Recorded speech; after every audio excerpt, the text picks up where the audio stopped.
নমস্কার, আমি ডক্টর উদীপ্ত রায়। আজকে কথা বলবো কনস্টিপেশন অথবা কোষ্ঠকাঠিন্য নিয়ে। শুনতে থাকুন।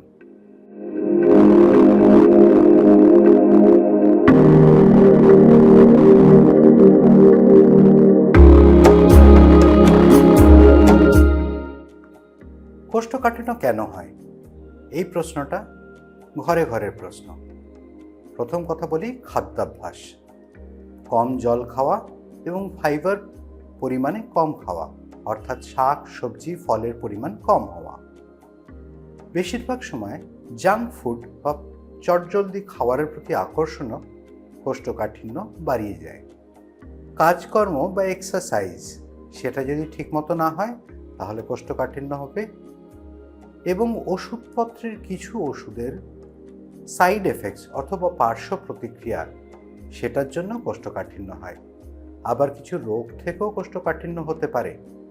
যদি হঠাৎ করে কোষ্ঠকাঠিন্য ধরা পড়ে এবং 40-এর বেশি বয়স হয় তাহলে ফেলে রাখবেন না, অবশ্যই ডাক্তারের কাছে যাবেন।